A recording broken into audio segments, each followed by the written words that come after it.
भगवान शिव माता पार्वती को जो दे रहे हैं वो जरूर सुनने जैसा है। बंधुओं बहनों,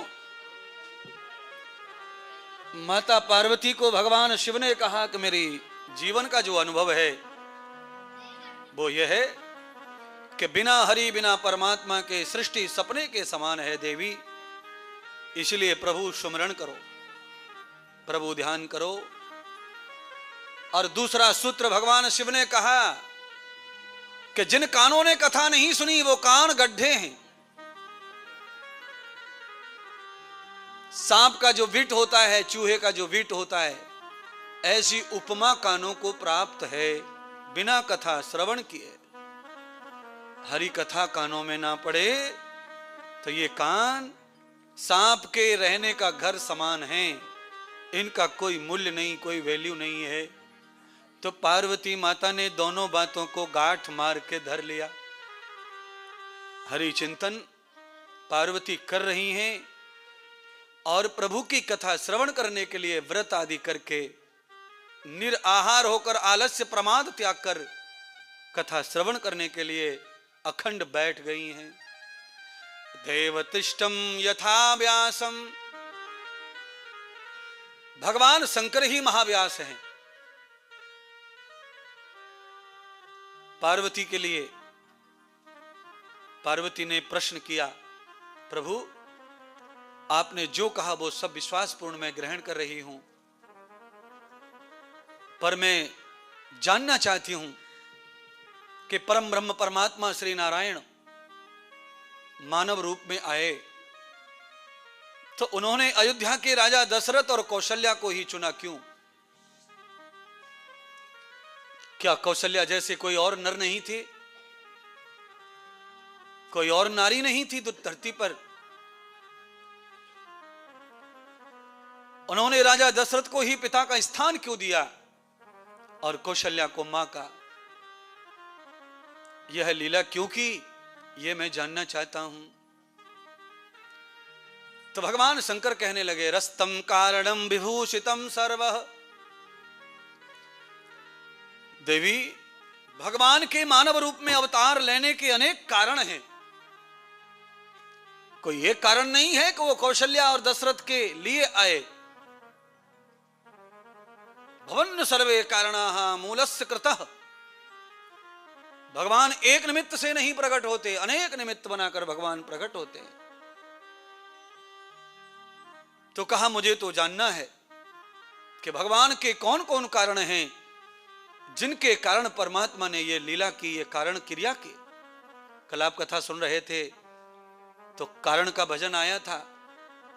तो आज माता पार्वती ने बार बार कहा कि कारण बताओ, कारण बताओ, कारण बताओ, राम को मनुष्य बनने के लिए, मानव रूप में आने के लिए।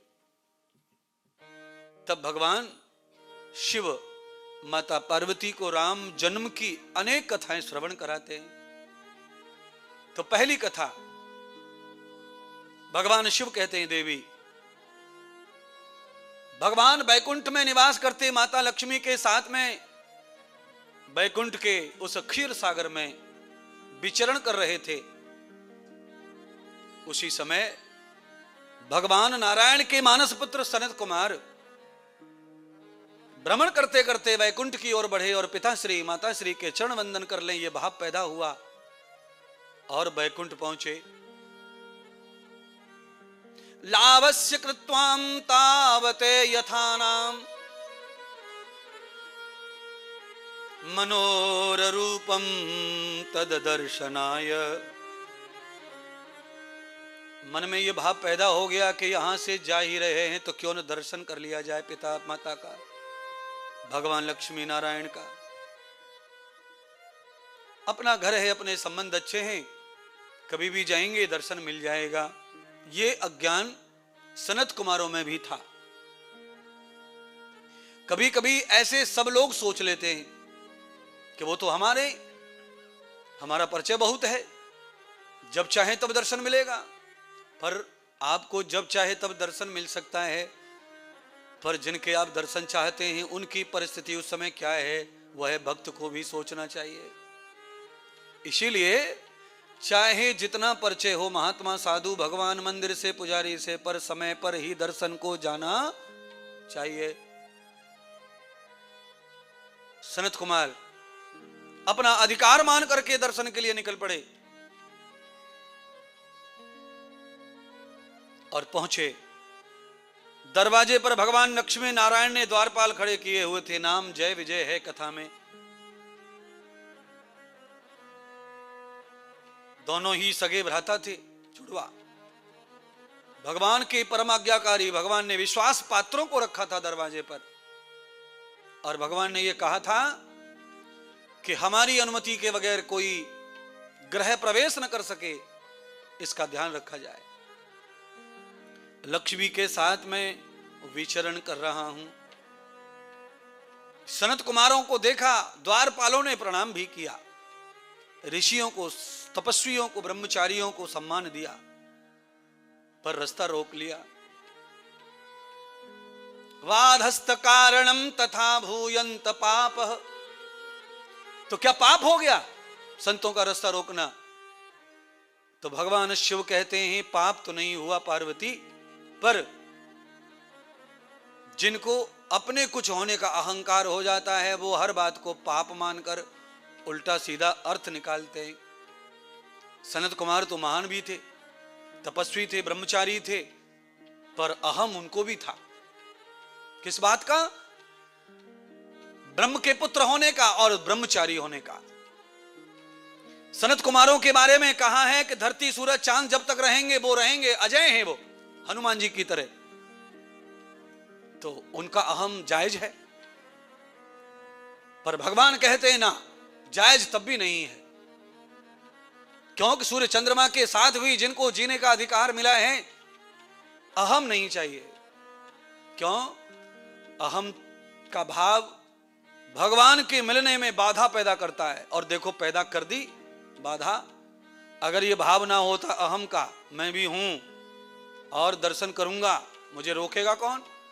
वो मेरा घर, वो मेरे पिता, और मेरे ही घर में मुझे कौन रोक लेगा? पर देखिए, सुनिए, जब किसी को जैड सुरक्षा मिलती है सरकार से, तो जिसकी सुरक्षा सरकार कर रही है, जैड सुरक्षा, चारों घेरों में प्रधानमंत्री, तो प्रधानमंत्री अपनी इच्छा से थूक नहीं सकता, और प्रधानमंत्री अपनी इच्छा से किसी से मिल नहीं सकता, और प्रधानमंत्री से भी उनका बेटा नहीं मिल सकता। सुरक्षा हटा दी जाए तो सब कैसे भी रहो, पर सुरक्षा है, गार्ड खड़े हैं, जिम्मेदारी दी है, तो फिर पुत्र हो चाहे भगत हो, सबके लिए एक जैसा न्याय कानून। जय और विजय नाम के दोनों भ्राताओं ने संतों का सम्मान करके अतिथि गृह में जाने के लिए कहा। महात्मा, आप पृथ्वी लोक से आए हैं, तो आप ऐसा करो कि आप विश्राम गृह में, अतिथिशाला में जाकर के विश्राम करो, खाओ पियो आराम करो। जैसे ही प्रभु आज्ञा करेंगे मैं आपको लेकर आऊंगा और दरवाजे खुल जाएंगे। सनत कुमारों ने जय विजय की बात को सुना तो क्रोध कर लिया, अहंकार कर लिया। आप कितने भी बड़े वीआईपी जाएंगे ना, वहां पर सब जगह वेटिंग रूम होते हैं और विशेष रूम भी होते हैं, खाने पीने की, चाय पानी की व्यवस्था होती है।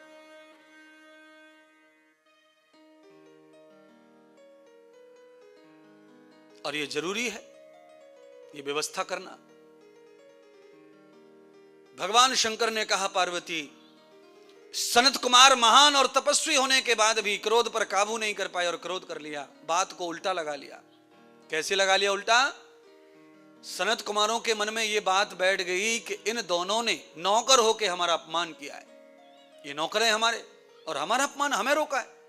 और उस समय कुछ देवता देख रहे थे। बस ये देखने वाली जो बीमारी है, यही आदमी को नॉर्मल नहीं रहने देती।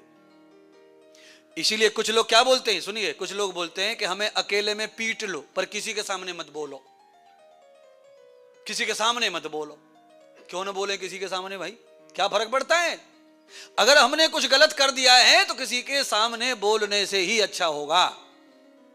अकेले में गुचर पुचर करने से अच्छा कुछ होने वाला नहीं है, क्योंकि अकेले में बोलने से आदमी जो है बहुत चालाकी करता है, अंदर क्या हुआ है किसी को पता नहीं चलने देता। बाहर उसी रुतबे में घूमता है, वही रुतबा वही बात।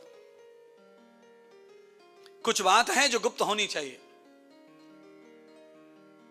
पर किसी के सामने अगर रोक दिया और हमारा मान कम हो गया, ये तो अज्ञान ही है। जैसा प्रोटोकॉल हो उस तरह का हमें रहना चाहिए, तो हमारा मान बढ़ता है और हमारी मानवता बढ़ती है, वास्तविकता बढ़ती है, और जिससे हम मिलने गए हैं उसके दिल में हमारे लिए जगह बहुत ज्यादा हो जाती है। प्रोटोकॉल बहुत बड़ी चीज का नाम है। जीवन में प्रोटोकॉल खत्म हो गया, इसीलिए तो दुखी दुख आन पड़े सबके जीवन में। घर है, मकान है, दुकान है, फ्रिज है, बेड है, बिस्तर है, पर शांति सुख संबंधना नहीं है। क्यों? प्रोटोकॉल खत्म हो गया जीवन का। जीवन की जो व्यवस्थाएं चाहिए थी वो खत्म होने के कारण आदमी के पास सब कुछ होके भी वो त्रसित है, परेशान है, जूझ रहा है, अपने आप से खुद से ही लड़ रहा है। आज ये हो जाता है, कल वो हो जाता है, परसों वो हो जाता है। कभी व्यापार का प्रॉब्लम, कभी शरीर का प्रॉब्लम, कभी पारिवारिक प्रॉब्लम, ये सब हर समय चलता रहता है। इन सारी चीजों से कब मिलेगा मुक्ति? तो भगवान शंकर एक ही बात कह रहे हैं पार्वती को, देवी इन सारे झंझटों से, संकटों से मुक्ति चाहती हो तो एक ही जगह है। वो ही कौन सी जगह है? बिन हरि भजन जगत सब सपना। परमात्मा के भजन के बगैर ये सारी चीजें उलझन ही उलझन तुम्हें हमेशा समय समय पर उलझाती रहेंगी, अटकाती रहेंगी। जय और विजय को श्राप दे दिया सनत कुमारों ने। और श्राप कैसा दिया कि तुमने हमारे घर में जाने से हमें रोका है, इसलिए मूर्खो, तुम्हारी बुद्धि का हरण हो जाए और तुम भगवान के दुश्मन हो जाओ। राक्षस, जिस नारायण की तुम सेवा कर रहे हो, गुलामी कर रहे हो, उसके दुश्मन हो जाओ, ऐसा श्राप दिया। भगवान का विरोध करो मेरे श्राप से। जैसे ही श्राप दिया तो एक बार का तो श्राप कोई पचा ले और प्रायश्चित कर ले, पर कहा त्रिविंद मूलम, 3 बार तुम्हें अवतार लेना पड़ेगा भगवान के विरोध को करने के लिए। 3 बार तुम्हें राक्षस बनना पड़ेगा। भगवान का विरोध करना मतलब राक्षस होना, भगवान की व्यवस्थाओं का विरोध करना मतलब राक्षस होना, भगवान की द्वारा बनाई हुई परिपाटी नियम व्यवस्था को तोड़ना मतलब राक्षस होना। तो आज आपने कथा में पूरी में क्या सुना ऐसा जिसमें ऐसा लग रहा है कि हम सब राक्षस ही हो गए हैं? बोलो क्या सुना था ऐसा? वही 1.25 घंटे पहले डिलीवरी। ये जो डिलीवरी है, बच्चा पैदा करने की जो पद्धति है, यह प्रत्येक मनुष्य को राक्षस बना के खड़ा कर दिया है इसने। भगवान की बनी हुई व्यवस्था को तोड़ रहे हैं हम, और हम अपने आप को और डॉक्टर को विशेष मान रहे हैं और भगवान को जीरो मान रहे हैं इस जगह पे। बोलिए, बच्चा गर्भपात हो जाता है, 2-3 महीने का बच्चा गिर जाता है, कोई कुछ नहीं कर पाता। उस समय विज्ञान कहां चला जाता है, उस समय साइंस कहां चला जाता है। तो ये सब भगवान की व्यवस्था है। जन्म जन्मों से भगवान ने संसार को पैदा करने के लिए स्वयं नियम बनाए हैं, स्वयं प्रकृति बनाई है, और स्वयं ही परमात्मा ने रास्ते बनाए हैं किसके द्वारा संसार में आएगा इंसान। तो उसमें तुम क्यों बाधा डाल रहे हो, क्यों रुकावट बना रहे हो?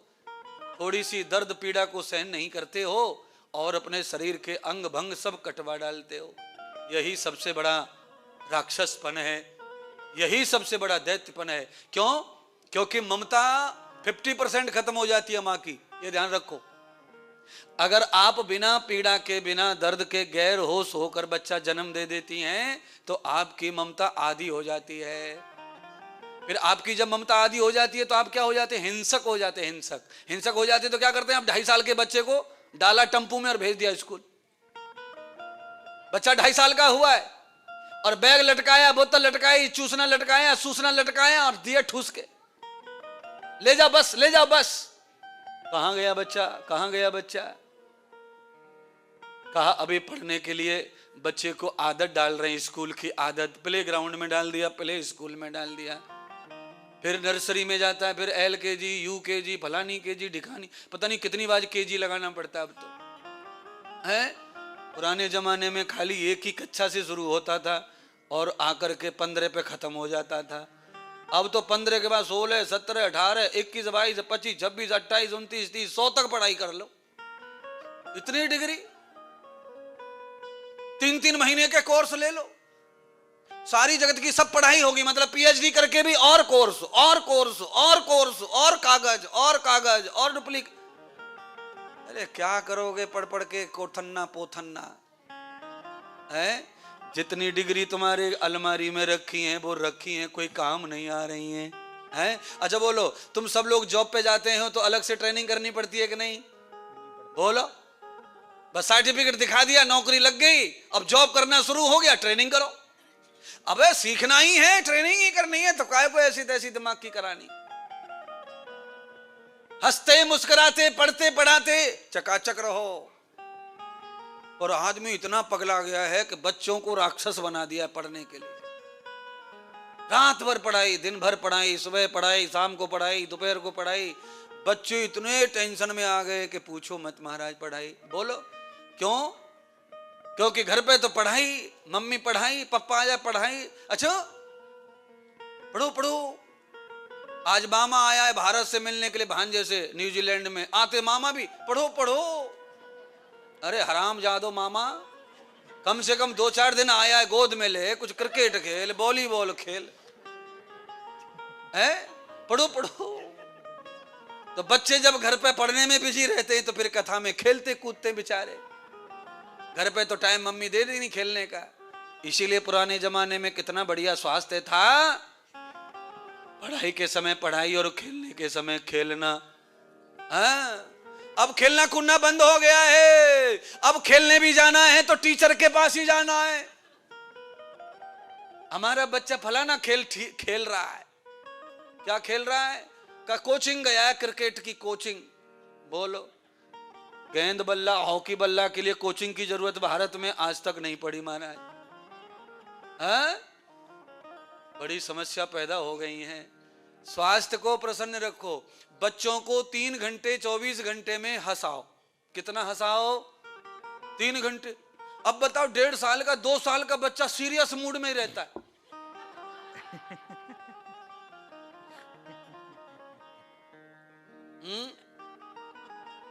Serious mood. अब हंसी नहीं रहा क्योंकि घर में कुछ है ही नहीं हंसी का, खेल का। पप्पा आता है वो गुब्बारा सा फूल के आता घर से, दुकान पे से, ऑफिस में से। क्या करे, आज ऐसा हो गया वैसा हो गया। मम्मी दिन भर वैसे ही घर में पची बैठी है, हंसाए कौन? इसीलिए धन्यवाद करो हमारे विजय कुमार और रोशनी जी का और हमारे ये संस्थान मंदिर का कि महात्मा को बुला लिया है। थोड़ा हंसा लेंगे 7-8 दिन 10 दिन, कम से कम 6-7 महीने की खुराक दे के जाऊंगा, आप चिंता मत करो। और आपको जब ऐसा लगे कि अब जरा चेहरे पे फिर हंसी गायब हो गई है तो इस बार विजय जी ने किया है, थोड़ा मिलजुल के फिर बुला लेना। 6-6 महीने की ट्रेनिंग लेते रहो, फौज की, पुलिस की। चेहरे पर खुशी बनी रहेगी, बच्चे भी हंसेंगे, दादा भी हंसेगा और बच्चे बीच वाले भी, 30 साल वाले भी, 32 साल में भी हंसेंगे। 32 साल वाला हंस जाए तो पत्नी ना हंसने देवे। हाँ, वो आज घर खुशी करना चाहे, मूड में आया घर पे, और घर पे मैडम आई हुई है, वो भी नौकरी करती है, वो हंसने।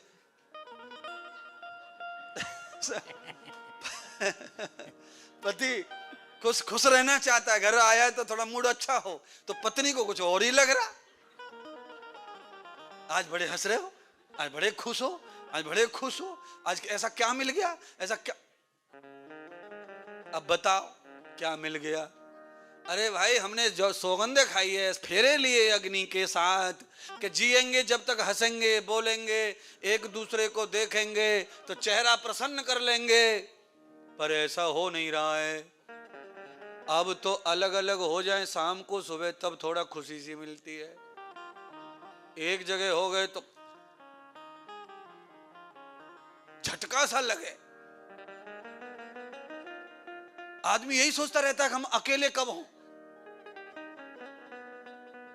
अकेले होने में क्या मजा है पता नहीं किसी को, मुझे नहीं पता। पहले अकेलापन खाने को दौड़ता था और अब साथ में रहना खाने को दौड़ता है। ये और टेंशन। बोलो, ये आ गए, वो आ गए, वो आ गए, वो आ गए। यारे कितने भी अकेले हो जाओ पर हर समय इमरजेंसी में 3 आदमी साथ में रखो और चौथा हमेशा फोन पर रेडी रखो। 4 लगते हैं आखिरी समय पे, ये ध्यान रखो। कम से कम 4 हर समय साथ में होने चाहिए, हर समय। इतना साथ तो हर समय होना चाहिए। अच्छा, कई लोग तो 2 ही हैं घर में, मियां बीवी 2 ही, तीसरे को आने ही ना दे रहे हैं।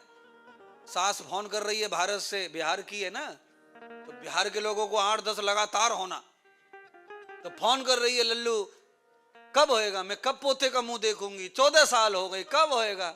और इधर से बेटा कह रहा है, मम्मी थोड़ा धैर्य रखो, अभी हम लोग डेवलप हो रहे, अभी हम लोग डेवलप हो रहे, उन्नति कर रहे हैं, स्टैंड कर रहे हैं खुद को। ओ हो, डाई लगाना शुरू हो गया, फिर कब हार्ड करेगा है? बालों पे पुताई शुरू हो गई, फिर बचा क्या डेवलप होने के लिए तेरे पास? फिर तो लामा पुट्टा करने के लिए बचा है। रिसाइकलिंग चालू हो गया है, रिलीवेशन चालू हो गया, मकान ढह रहा है, अब कुछ हाथ लगने वाला नहीं है। इसीलिए भारत के साधु कहते हैं, काल करे सो आज कर, आज करे सो अब। मैं भी आपके साथ ही हंस रहा हूं, नहीं तो फिर कल शाम के 7 बजे तक मुझे भी मौन व्रत में ही रहना पड़ रहा है। इसीलिए आप सब लोग मुझसे मिलना चाहते हैं, मुझे पता चला, तो मैं चाहता हूं कि आप सुबह 9 बजे से 11 बजे के बीच हमारे विजय जी के घर पे आ जाएं, तो सुबह हम लोग बैठेंगे, आपसे मिलेंगे, आपकी कुछ वेदनाएं होंगी जो आप अकेले में बताएंगे, उन्हें भी सुनेंगे और उनका समाधान भी आपको बताएंगे। कुल मिलाकर के जो चीज यहां न हो पा रही हो, उसको हम विशेष रूप से प्रातःकाल दर्श पर्श के समय कर पाएंगे। आज जब श्राप दिया जय और विजय को, तो जय और विजय दोनों रोने लगे और भगवान के दरवाजे पे पड़ गए, हे प्रभु नेकी के साथ बदी कैसी।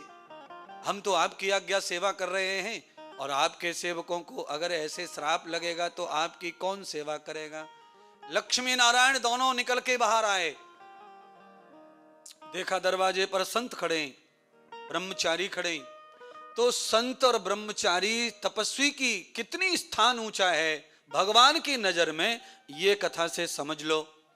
भगवान नारायण ने देखा कि जय विजय रो रहे हैं, क्या हुआ, क्यों रो रहे हैं, तो सारा वृत्तांत कह दिया कि आपके मानस पुत्र संत आपका दर्शन करना चाहते थे और आपकी आज्ञा थी, हमने पालन किया, आपकी आज्ञा के बगैर दर्शन नहीं मिलेगा। अतिथि कक्ष में जाने के लिए कहा तो इन्हें बुरा लग गया, अपना अपमान मानकर हमें श्राप दे दिया इन्होंने कि हम आपके दुश्मन पैदा होंगे और राक्षस कुल में जन्म होगा, वो भी 3 बार।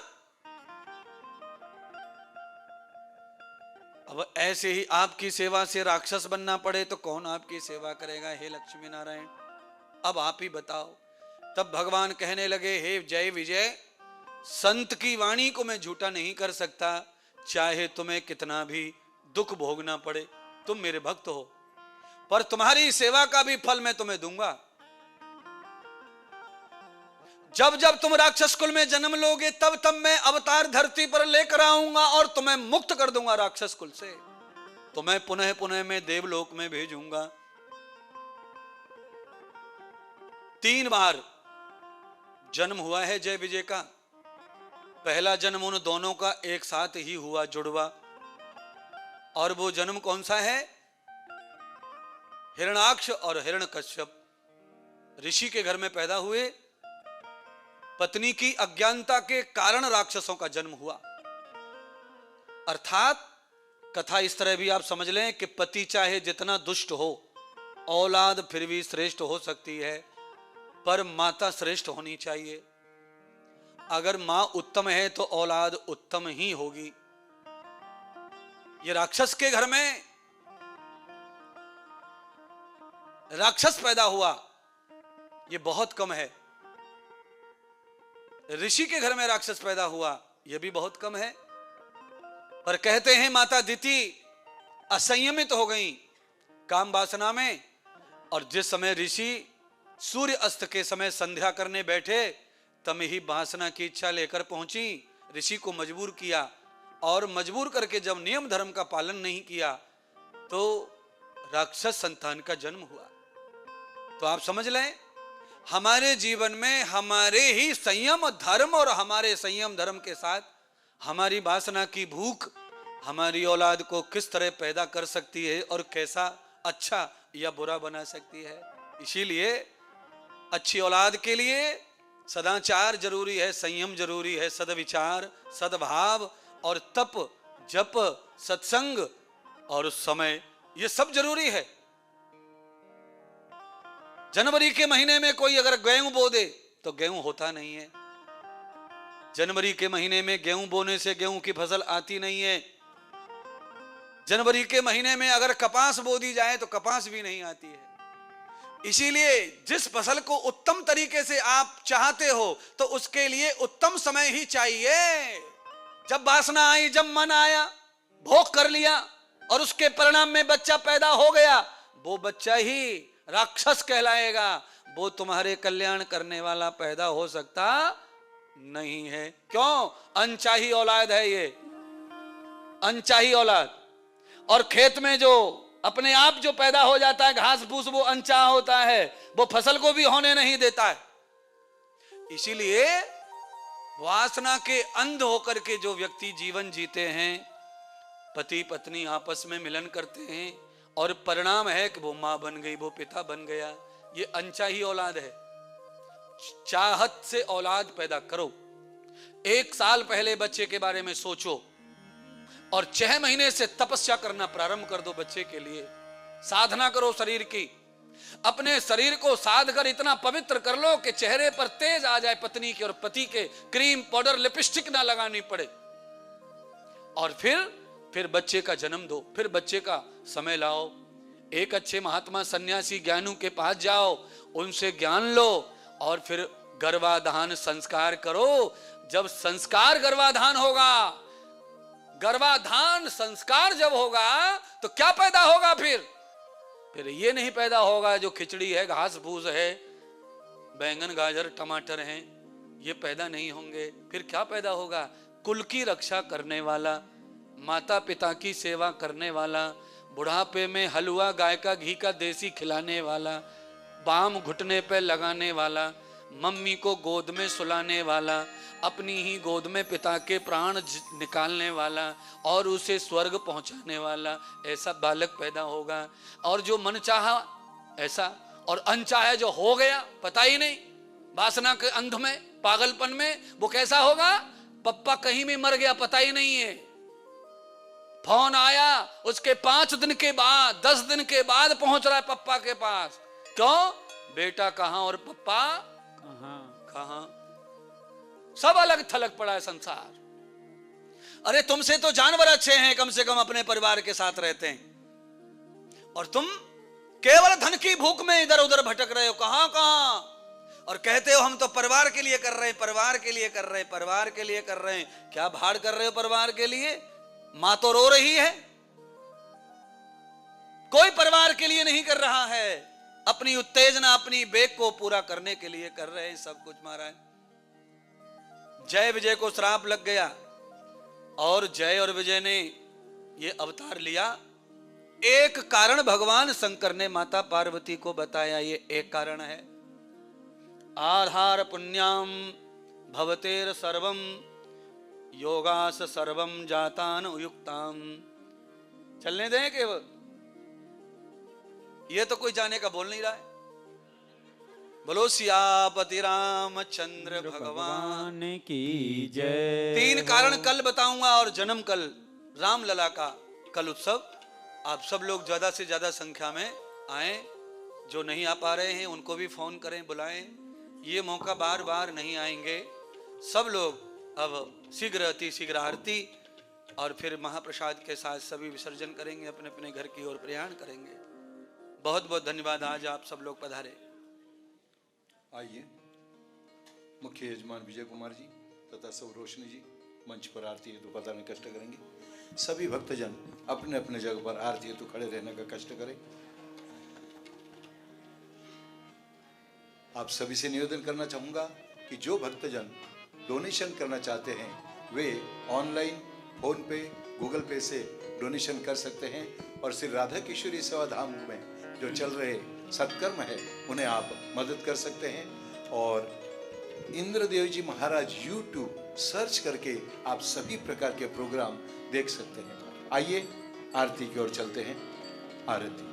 हे राजा राम तेरी आरती गाऊं, हे राजा राम तेरी आरती गाऊं, आरती गाऊं प्यारे तुमको रिझाऊं, आरती गाऊं प्यारे तुमको रिझाऊं, अवध बिहारी तेरी आरती गाऊं, अवध बिहारी तेरी आरती गाऊं, कनक सिंहासन राजत जोरी, कनक सिंहासन राजत जोड़ी, दशरथ नंदन जनक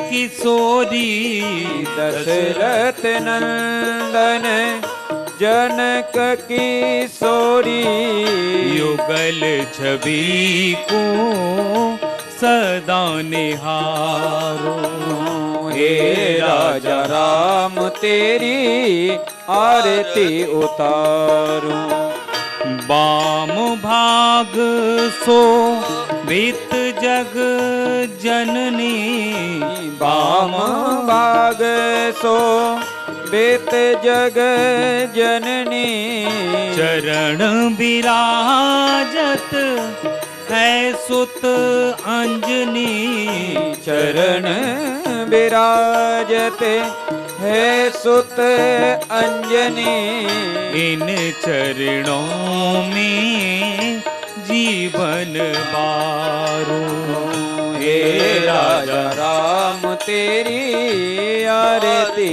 उतारो, चरणों से निकली है गंगा प्यारी, चरणों से निकली है गंगा प्यारी, पावन करती है दुनिया सारी, पावन करती है दुनिया सारी, इन चरणों को सदा पखारो, हे राजा राम तेरी आरती उतारो, आरती हनुमत के मन भावे, आरती हनुमत के मन भाए,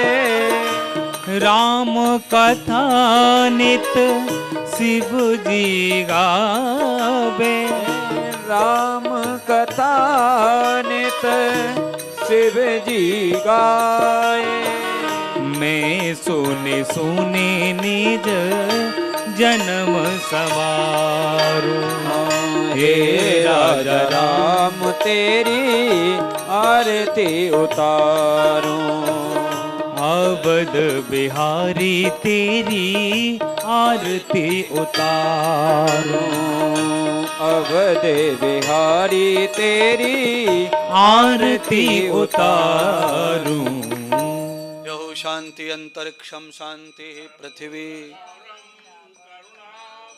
माइक ले लो, माइक। सर सारम भुजगेन्द्रहारम सदा वसंतम बिंदे भवं भवानी सहितं नमामि।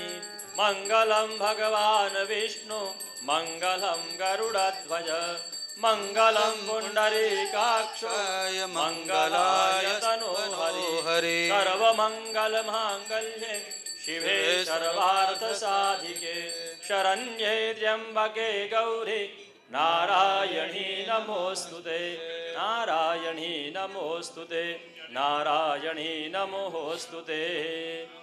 यानि कानि च पापानि जन्मान्तरकृतानि च तानि सर्वाणि नश्यन्तु प्रदक्षिणां पदे पदे प्रदक्षिणां परिकल्पयामि। पुष्पैः देवाभिवन्दनं देवाभिवन्दनं देवाभिवन्दनं स्वात्मरक्षणार्थे स्वात्माभिवन्दनं। हस्तौ प्रक्षाल्य जग्नेन जग्नमयजन्त देवास्तानि धर्माणि प्रथमान्यासन्न देहनाकं महिमानः सचन्दचन्द्रपूर्वे साद्याः सन्ति देवाः। चरणकमलयोः मन्त्रपुष्पाञ्जलिं समर्पयामि। चरणकमले मन्त्रपुष्पाञ्जलिं समर्पयामि। चरितं रघुनाथस्य शतकोटिप्रविस्तरम् एकैकमक्षरं पुंसां महापातकनाशनं राम रामेति रामेति रमे रामे मनोरमे सहस्रनाम तत्तुल्यं श्रीराम नाम वरानने। बोले राघवेंद्र सरकार की जय हो। सद्गुरु भगवान की जय हो। सनातन धर्म की जय हो। रामायण महारानी की जय हो। अवधपुरी धाम की जय हो। सरयू मैया की जय हो। ब्रजधाम की जय हो। गोपाल कृष्ण भगवान की जय हो। के आनंद की जय हो। नमः पार्वती पतये हर हर महादेव।